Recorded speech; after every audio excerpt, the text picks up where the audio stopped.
Shalom, salam sejahtera buat saudara-saudara yang terkasih. Kita berjumpa kembali di dalam renungan pagi.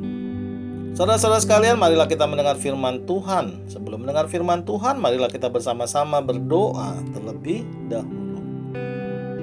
Bapa kami yang di surga, Bapa yang kami kenal, di dalam nama Tuhan Yesus, kami mengucapkan terima kasih atas berkat dan kasih sayang Tuhan di pagi hari ini. Tuhan yang baik, kami mau mendengar firman-Mu di pagi hari ini.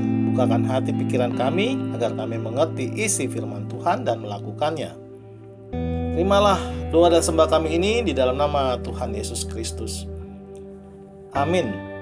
Saudara-saudara yang terkasih, renungan pagi hari ini diambil dari kitab Injil Markus pasal 14 ayat 24 dengan tema penetapan perjamuan malam.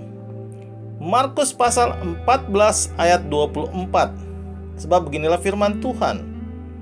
Dan ia berkata kepada mereka, inilah darahku, darah perjanjian yang ditumpahkan bagi banyak orang. Demikianlah pembacaan firman Tuhan.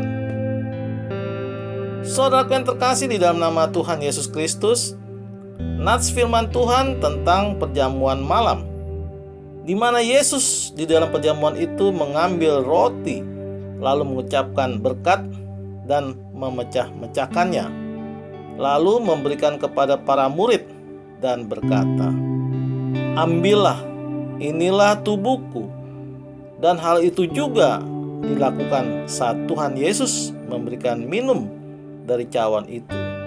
Dan cawan itu adalah darah perjanjian yang ditumpahkan oleh Tuhan Yesus Kristus bagi orang banyak. Saudaraku, pada penetapan perjamuan malam itu atau perjamuan Paskah yang diselenggarakan Yesus bersama murid-muridnya dilakukan di saat ia akan disalibkan. Saudaraku, bagi bangsa Israel, merayakan Paskah berarti merayakan kemerdekaan mereka sebagai suatu bangsa. Dan bangsa Israel, orang-orang Yahudi itu biasa memperingatinya dengan cara menyembelih anak domba jantan tidak bercelah dan berumur setahun. Dagingnya dimakan bersama roti tidak beragi dan dengan sayur pahit. Demikianlah cara mereka yang bukan suatu hal yang biasa bagi bangsa-bangsa yang lain. Dan arti makna dari makan Paskah itu ialah bahwa kemerdekaan bangsa Israel itu bukan direbut dengan perjuangan mereka, tetapi Tuhan sendiri yang bekerja untuk memerdekakan bangsa itu. Dengan cara Tuhan, yaitu membunuh mati semua anak sulung bangsa Mesir, sedangkan anak sulung bangsa Israel selamat karena anak domba atau darah domba yang dibumbukan di tiang dan ambang atas pintu itu sebagai tanda. Saudaraku, pada saat itu Yesus dan murid-muridnya berkumpul sebagai suatu keluarga untuk makan perjamuan Paskah, dan Yesus sebagai kepala keluarga. Lalu Yesus membagi-bagikan roti dan cawan minuman seperti yang dilakukan menurut tradisi Yahudi. Tetapi pada saat perjamuan makan Paskah itu, Yesus sendiri yang menunjukkan kepada para murid bahwa dialah yang menjadi anak domba Allah, seperti anak domba yang dipersembahkan pada waktu malam ketika bangsa Tuhan hendak keluar dari Mesir, di mana roti Paskah melambangkan tubuhnya yang akan segera dikorbankan. Demikian juga air anggur yang mereka minum melambangkan darahnya yang tercurah sebagai meterai perjanjian, atau darah Yesus sebagai darah perjanjian di mana adanya perdamaian Allah dengan manusia.